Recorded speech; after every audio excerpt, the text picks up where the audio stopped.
On 24 March 2022, after almost more than a year of hard work, the idea of a new political party to contest the Liberals and Labour Party in Australia and to defeat them on their own turf.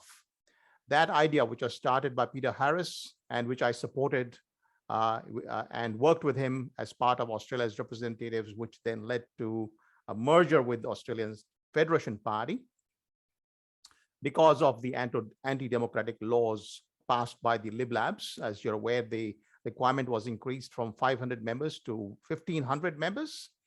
And in India, I have been part of supporting a Liberal Party in India where only 100 members are required to be part of the party. So what we've seen in Australia is the complete attack, a huge attack on every single thing that Australia supposedly stands for: democracy and freedom. Fortunately, after fighting hard for such a long time, Peter Harris and his team have been successful in getting this party registered. The Australian Federation Party, which has where the Australia's representatives has merged into, with the same ideas really as Australia's representatives, which is to bring a small government into power in Australia, a government that is committed to freedom and to democracy and genuine representation rather than the kind of fake representation we have today with these spruikers, let's say, of these big companies who call themselves Liberal Party members or Labour Party members, basically selling the products of pharma companies because they are funded by the pharma companies, and we know that very well. So what we have required in Australia is a party that will fight these two in their own turf and play the game where it is supposed to be played, which is in the lower house and in the upper house as well, of course. So this party now has got registered just a month or so before, I think maybe a couple of weeks before the writs will be issued, and probably just a month and a half before the elections are held, leaving it virtually no time to think about anything and to plan anything, because the uncertainty created by this process has been so negative and so detrimental to the organization which was required by now that it's going to be quite a challenge to get to the voter.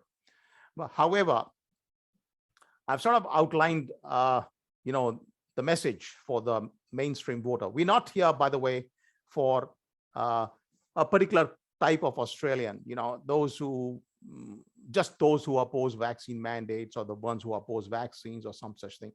This party stands for reason, liberty, and logic for everybody. And that includes people who have taken vaccines. And the vaccine issue is a completely different issue to that of the lockdowns and the enormous harm caused to businesses, to children, to the youth, and to the economy of Australia. That was the initial start of the end of democracy in Australia. And of course, the mandates came on top of that. So the message that I have for for Australia is not intended for just a small proportion of Australians who have attended the freedom rallies. They are definitely, aggrieved, and they should be part of the story. They've got things that we need to listen to. But what the average person has got to be told, and I think if anyone is listening to this, they will realize that they have been cheated on a scale which is unprecedented in Australia's history. I'll just illustrate the example of the Spanish flu, or once in 100-year pandemic that these guys have been talking about incessantly, with Scott Morrison making this claim, Dan Andrews, and so on and so forth. Once in 100-year thing would be something in the order of a Spanish flu. And a Spanish flu, we know from the CDC's own website that 50 million people died in the Spanish flu at a time when the population of the world was less than 1/4 of what it is today. So if you extrapolate that to the population of the world today, you would have to have 220 million people die from this particular pandemic in order to be even comparable, reasonably comparable with the Spanish flu. And the first year, there was virtually no vaccine. So we know exactly the lethality of this pandemic from the behavior of its deaths caused in the first year. And the only way to measure The only way, by the way, not the COVID death count, the only way to measure the actual deaths caused by any pandemic is to look at the total deaths. Has there been an excess of deaths that would have been otherwise caused?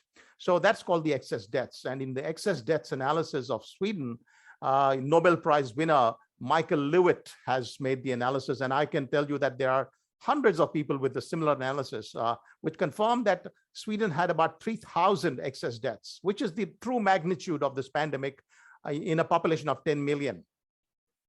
That is just a little bit of worse than the seasonal flu. The British Parliament, by the way, then came out in August 2021 and said that the infection fatality rate of this particular COVID thing is 0.096%. Anyone can go and look at it on the UK Parliament website.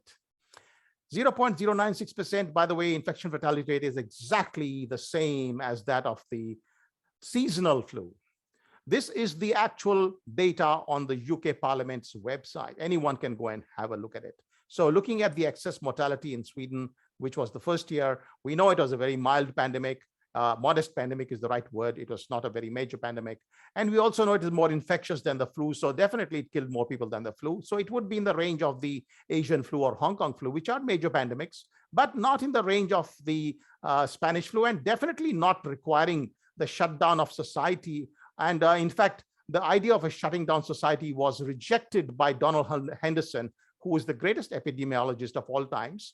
And he's the one who actually eradicated smallpox. And he basically said that you cannot be closing borders because it doesn't work. And this was a received wisdom, the well-known understanding of science till Xi Jinping of China created this lockdown concept, which was then adopted by the WHO through his, paid kind of a stooge, which is Tedros, the health director general of WHO, who was appointed by Xi Jinping directly. So now we have the WHO rejecting all known science, changing the definitions of every single thing like herd immunity during this particular last 2 years. And we have created a mountain from a molehill. The mountain, we said, is Spanish flu. It's actually nothing even 100 times less lethal than the Spanish flu. I've written about that in my book, The Great Hysteria and the Broken State, long ago, and also provided enormous amounts of evidence on the subject. So the first thing that we need to get, the Australians need to understand, and I'm talking to Australians directly now, and I'm not talking just to the people who attend freedom rallies. No, that's not my only concern. My concern is that the median voter, the people in the middle, have been misled, have been cheated by both the Liberal and the Labour parties. This is my main concern that I want to address to the main voters of Australia. Now that the Federation Party is is contesting the elections, we want to form the government, and we have a message for you, the voter of Australia. Sadly for you, you've been badly and extraordinarily and totally cheated by Scott Morrison, Albanese, Dan Andrews, and all these other premiers of Australia, as well as the chief health officers of different states and so on. This is something that is so obvious to anyone who even slightly opens their mind. You can check the data on the UK government parliament's own website. 0.096%, guys. That is the infection fatality rate of this particular flu, seasonal flu kind of COVID pandemic, which has been grossly exaggerated by everybody. And yes, it has taken a few more lives than that. And that is because it is more infectious. But leaving aside that, the point is that the idea that a lockdown could possibly prevent a virus, the idea that you could prevent it by, forcing people at home away from the vitamin D, which they can, which prevents the excessive harm from respiratory diseases, you've basically increased the harms to everybody in Australia. The cost-benefit analysis that Gigi Foster made of Australia's lockdowns, it was made for the case of Victoria in 2020. I worked with her over the last 6 months, sporadically on updating this cost-benefit analysis. I hope it is released as soon as possible. But it shows an extraordinary amount of harm caused to Australia by these lockdowns. Now, lockdowns are more criminal in every single form and shape than any other policy. They are completely unrelated to the actual risk. So when you look at the risk, you know from the very beginning, it was known that the very elderly are being affected. So by all means, take extra precautions for the very elderly. The children have had no effect. They should have been allowed to get the COVID, and they would recover comfortably and get very strong antibodies to COVID. This is the way all viruses work. This is not something new in that sense. There are already many coronaviruses that are endemic in human society. So we saw the complete overthrow of science, reason, risk management, and blatant lying by the Liberal Party and by the Labour Party. That is why I resigned my job, because when I was asked to stop speaking the truth on Twitter and other social media, I said, sorry, I would rather go and be myself, be true to myself, and speak my mind. And so I've not earned a single dollar in the last 18 or so, almost 20 months by now. And that is the kind of commitment I have to bringing the truth to the people of Australia. So this particular party that has been formed with the leadership of Peter Harris, I am part of that party. I will be contesting in some form or shape in the forthcoming elections. And the other point to make that is important equally is how badly and how incompetently these parties have managed Australia's both national security and economic interests.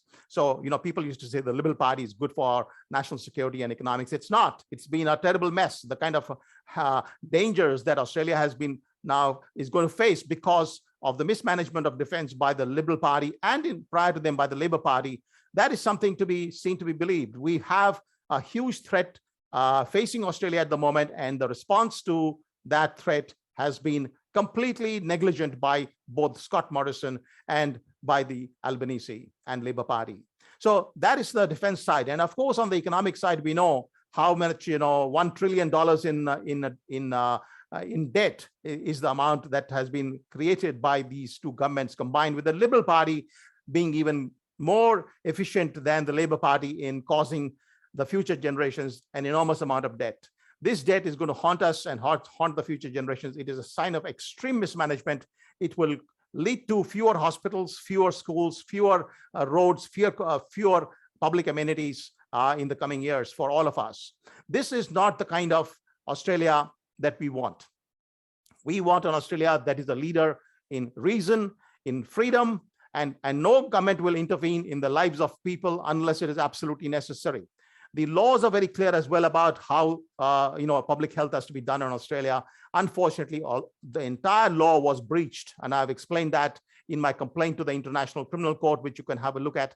All the laws of Australia, all the international laws were breached by Scott Morrison, Dan Andrews, and all the other people in power, because the law requires them to do things proportionately. They did not. Nothing was proportionate in what they've done. And of course, the vaccine mandate becomes as absurd a policy as anything else once you look at the nature of the virus and pandemic. And it's not even susceptible to being cured. It's not a sterilizing vaccine, as they say, like smallpox was. And therefore, it doesn't even finish and stop the virus. My son has taken this vaccine finally, and he has had COVID after that. So this is something so commonly happening to everybody that it doesn't even stop people from having COVID after that. It's not a sterilizing vaccine. For people to be forced and coerced to take a vaccine which doesn't even really solve the problem, it is definitely not a totally useless vaccine. I agree with that. It's not a totally useless vaccine. I have looked at the data, and I think it does a little bit of a benefit for some kind of people, and so it's not something that I'm against in the first place. But what I don't think is valid policy in this case is the vaccine mandates. So we've seen a complete spectrum: the lockdowns, the mask mandates, the restrictions on travel, the border closures, the quarantines, and we've seen this vaccine mandates as well. So Australia can now be called, without any iota of doubt, it can be said to be a totalitarian society. I came to Australia in 2000, and I didn't come here to be part of a totalitarian society. I'm not part of, I oppose communism, I oppose socialism, and these are nothing but elements of socialism and communism, where the state decides every single thing for you. We do not want such an Australia. If you are convinced of what I'm saying, please join us right now. We only have 1 month to make a campaign, major campaign, and change the situation in Australia so that every voter understands that they've been cheated and that these Liberal and Labour Party people are not competent enough to run Australia. You need a different government. I'm here to help you along with Peter Harris and the team, which is growing by the day. I'm here to help you transform Australia into something that is worth living for, worth fighting for. That Australia is only possible if we have everybody is allowed the maximum liberty and that their views are heard through their representatives, something that is completely missing in Australia at the moment. So with this little introduction to the party, which has now been fully registered and ready to go, I am now requesting you to start thinking about how you've been cheated by the Liberal Party and the Labour Party. And also, by the way, how no other party, and I won't take names, but you can just check it out. There is no other party out there that provides the balanced opinion, risk-based approaches, cost-benefit analysis, the kind of sensible policy that only Australian Federation Party can bring. We're bringing the best talent together. We are not against any particular, policy. All we say is let the doctors decide, let individuals decide. This is all about informed consent as far as public health goes, and definitely no blanket or lockdowns are part of any public health policy in Australia. And there's simply no possibility of the kind of harm, economic harm that these people have caused. We do not want these people anymore around us. Let us fight and let us get a new bunch of people to run Australia. And with that, thank you so much for listening to me. And I look forward to talking more about this to you in the coming days. And hopefully we'll go to the hustings and we'll show these people, the LibLabs, I call them, they're basically the same bunch of people in different names. They do exactly the same thing, that no, this is not the Australia that people want. Thank you very much. Bye.